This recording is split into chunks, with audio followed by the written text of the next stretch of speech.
So the quarter just gone wasn't too bad. Advertising's coming back and we've just about hit profitability again. Well, that's just wonderful, Sunshine. Maybe they'll have enough cash now to fix that leak up there. What's above us again? Oh, that would be the executive offices. I always thought management was pissing on us from a great height, and yet you choose to keep your office here. Really shows you're a man of the people, Sunshine. No one's trying to piss on you, mate. Reckon it was just the quake last night. The shock probably loosened the fittings. That quake wouldn't even tip a deck chair. At most it was a tremor. I didn't even feel it.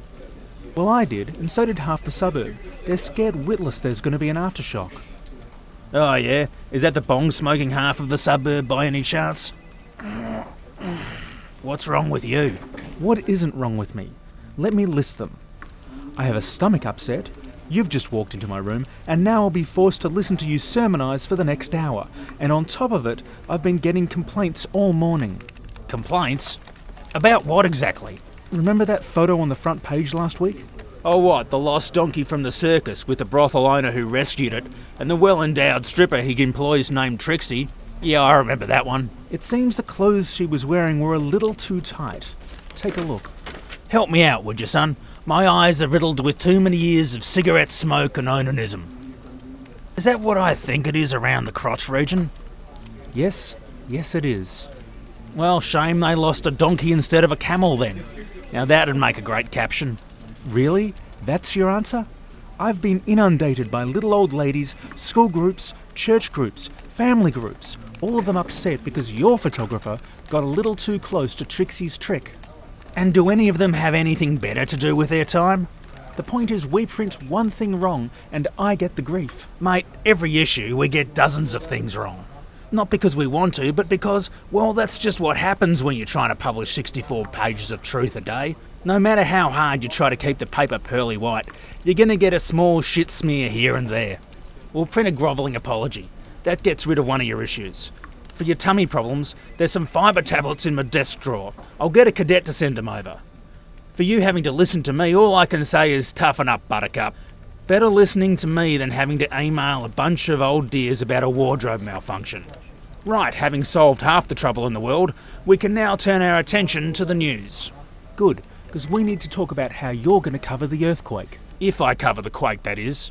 Just because you have no nerve endings left doesn't mean there wasn't a tremor. And either way, you can't deny, it's news. Well, you got me there, Sunshine. We talked with the Seismological Service, and they don't think that there'll be an aftershock on this one. But there could be. The service says that if there is, it could affect at least 4 suburbs. There's a good chance it won't be a tremor, it'll be a full-on quake. Broken water mains, houses damaged, the lot. Well, that could be a problem. Why? Well, I've already sold an ad on the front page for a furniture company. The ad reads, "Shake, rattle and roll." Oh, well, that's got to go then. Absolutely not. My ads pay for your self-righteous scribbles. Happy to have the conversation upstairs if you want. After the Trixie incident this week, you know they'll be on my side. Hang on, what if someone loses their house? What will head office say when every media blog in the country looks at my story about a bloody earthquake next to your ad about shaking and rolling? Oh, come on. Journalism Week is not going to go after our paper over a misplaced ad next to a story about a crack in someone's brick veneer. No, probably not. But they will for 2 cute kids crushed under a roof. Yeah, fair point. But this ad is a huge deal. These furniture guys pay half the bills around here, including half your salary. Well, mate, both halves of me draw the line at small kids falling under concrete. Small kids, yeah, of course, we'll pull the ad. I'm not being a complete bastard here. But what about if some old tuna-eating geezer that no one gives a shit about dies in an aftershock? Surely it's okay to run the ad next to that. Geezer, you say? Well, if they lived in one of the shitty streets next to the freeway, maybe. Okay, done.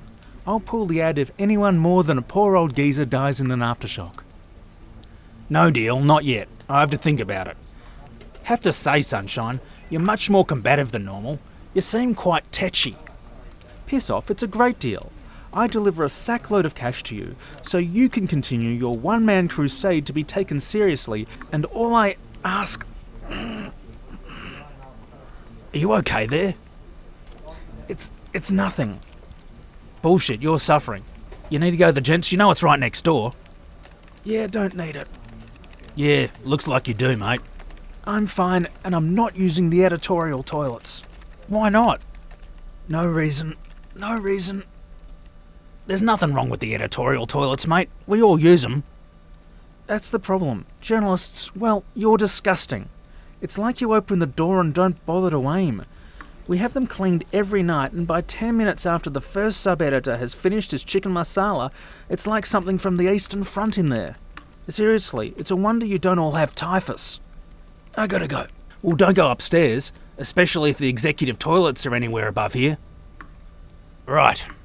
Let the record state, the editor left the facility in a fairly hasty manner, largely to avoid being shat on from a great height by his publisher.